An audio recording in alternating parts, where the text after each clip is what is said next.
An Amazon worker recently learned that the entire company was planning on launching a smear campaign against him in the media after he tried to form a union. Join me to talk about this is Farron Cousin, editor of the Trial Lawyer magazine. No surprise here. When I read this story, I mean, you almost, it's laughable in the sense it looks like Keystone Cops here. I mean, lay this story out for us a little bit. Well, what happened was you had an Amazon employee at a Staten Island warehouse, Christian Smalls. Yeah. And he had been pushing other workers, been working with them, trying to form a union. And at the same time, they had also been speaking out about the lack of health protections at this particular warehouse. They had planned a walkout a couple Mondays ago, and then they fired Christian Smalls. That was the first part of the story that had come out in the media. Now, didn't they contact you about a story that you did? They did, because I talked about Christian Smalls getting fired for wanting to form a union. Amazon, or at least a PR person, I guess, who's working for Amazon, sends me an email and says, hey, Mr. Cousins, you have a lot of misinformation in your segment here. Would you mind retracting this? And here's the correct information. Now, the correct information was nothing but quotes from Amazon executives. And the next day, I'm about to do this segment and just say, listen, I obviously don't want to get sued here. So here is what Amazon has said in response. But then this story came out where it was revealed that at a recent meeting that Jeff Bezos himself was attending via telephone, they laid out a plan to smear Christian Smalls as an idiot. They wanted to call him stupid in the media. They wanted to say that he was incompetent, he was inarticulate, he could barely speak, is how they wanted to paint this man. Interesting. What they were really trying to do is they want to create him as the figurehead, right? Because he's easily attacked. You see, as I was reading this story and looking at some of the memos, I see this kind of thing in cases all the time where you have some silk stocking, corporate lawyer who believes that this is still the kind of thing that they can do and get away with. They don't. Because ultimately the memos come out, you're in trial, you're reading these horrible memos. Let me read this. This is something that was written in regard to Smalls.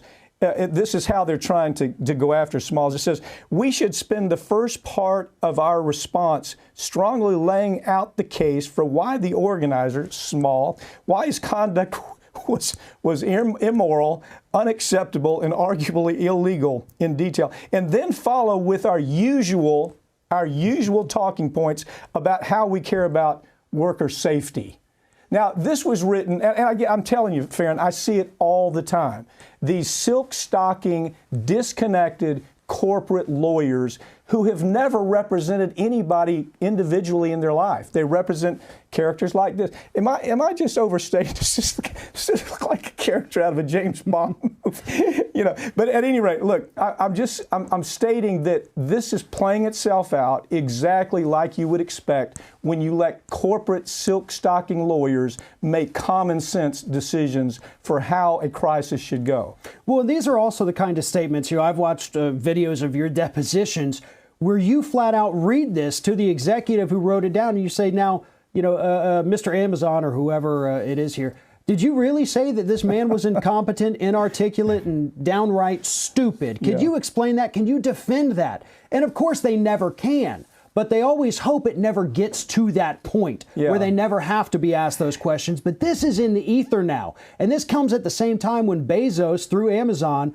said, listen, I'm going to donate $100 million to coronavirus relief. Look how good I am. And this is what he's doing behind the scenes. Okay, but let me pick up on that just a second. Part of the memos that came out where they're talking about donating strategically. Yeah. What they mean is donating strategically is where can we get the most benefit? Do we donate to a politician and put their name on it? Do we donate to in other words, it's not really about, hey, we want to come help. It's they want to squeeze every PR dime they can out of everything they do. And it's a shame because, if they would just leave it alone, if they just do the right thing, which they're trying to do here, I mean, they're doing the right thing. This attack on Small is ridiculous. It's going to get worse, and it's going to come out. And I tell you, every single case I've handled like this that will evolve into a case at some point, Every time I do that, I'm always amazed as I'm in deposition, attacking in the deposition. And the thing I'm attacking with is what some corporate type has written that says, hey, nobody's ever going to see this. Now that Joe Biden is the only Democrat left in the race, reports have surfaced detailing how Barack Obama made it happen for his old friend. Now, is that a good thing or a bad thing? Now that, first of all, Obama, we know, was making calls to everybody, telling them, get out of the race, get out of the race. But he was hiding behind a screen to do that. Yeah. And so his goal, obviously, is have the same old guard, the same, the Clinton company, the Biden company, the Obama, all the same DNC, establishment, corporate DNC, stay in power. Because that's what he was. He was a corporatist, just like Bill Clinton before him, and just like Joe Biden.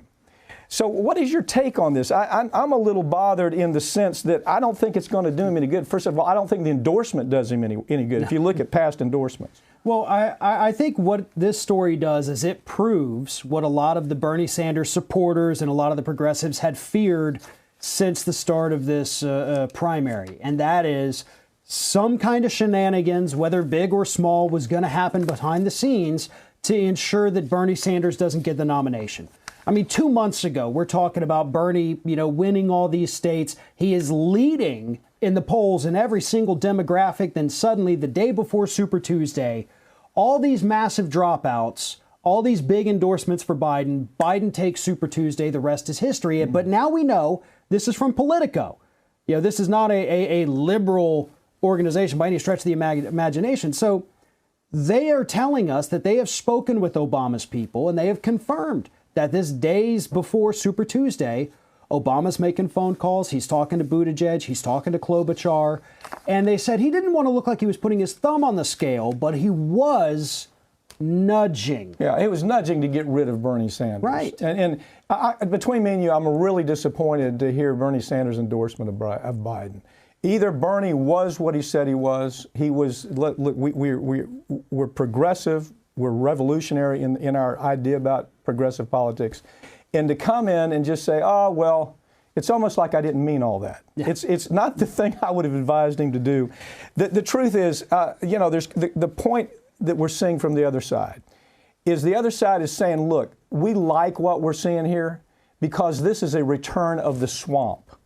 The GOP is saying this is the swamp that Trump ran against the first time. Pelosi, Schumer, Biden, Obama, the same players. This is the same swamp that's coming back. They're actually jubilant about it. And talk about your projection on the numbers. Right now it's an even heat.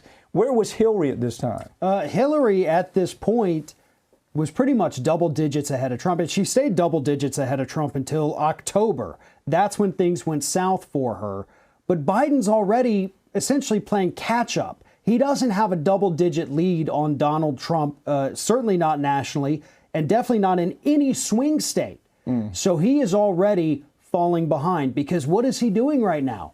He's doing, these prepackaged videos from his living room where he comes across as not even knowing what's happening. Sometimes they've had to bring his wife in there to do 100% of the talking because they don't even trust him. They know. They don't even know if he'll make it. They don't even know if they'll make it to the general election. I mean, I have doubts myself. You really sense that they're not even sure he has the health or the mental stamina to make it to the general election. That's not me talking. I mean, that's right. There's concern about that. Of course, when we do a story like this, we have all the establishment Democrats, the corporatist Democrats coming after us and saying, how dare you talk about this? Well, we talk about it because you got to be aware of it. Yeah. And when you see a story, well, they're at an even heat right now, everybody says, oh, good, that means Biden. No, it's bad. It's not good news. It's bad news. That's why when I heard, Carville come out and say, I mean, this is the kind of thing that kills the Dems every time. When Carville comes out and says, oh, Biden doesn't have to do anything. Did you see this article? Yeah. He says he could just stand there and he's going to win the election.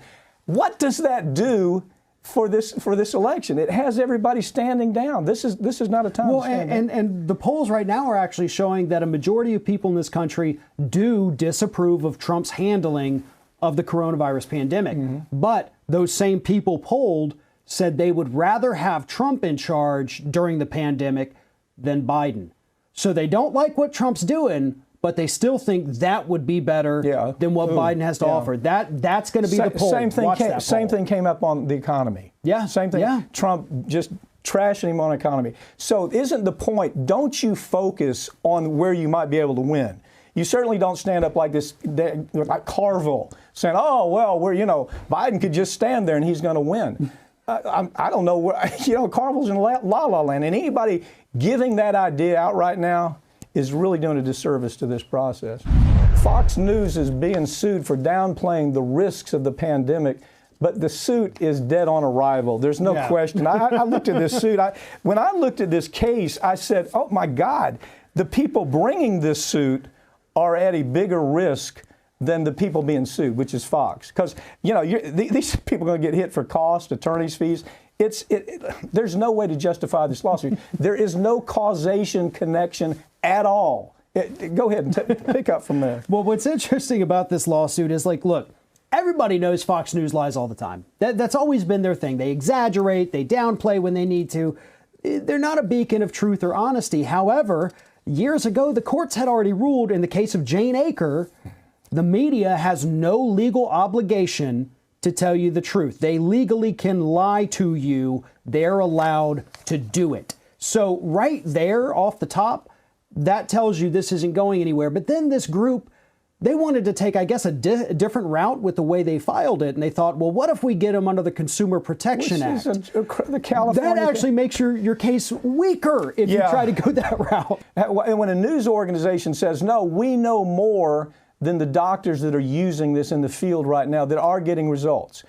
Until you have a study, that it doesn't mean anything. But here, and the documents are going to look, I promise you, the documents on this case, if it were ever brought, it would be where you're having this trash talk between producers and talking heads, where they're trying to beat down on the idea of using this chloroquine because Trump says it's a solution. You see, if you get there and somebody ends up saying, well, I just saw the news, I don't want this stuff, and at the end they say, well, it could have possibly saved their lives, that's where the case is. It's not in suing Fox because they're out there, making broad statements. Right. This group that's filed the lawsuit is going to end up having to pay out a lot of money for this.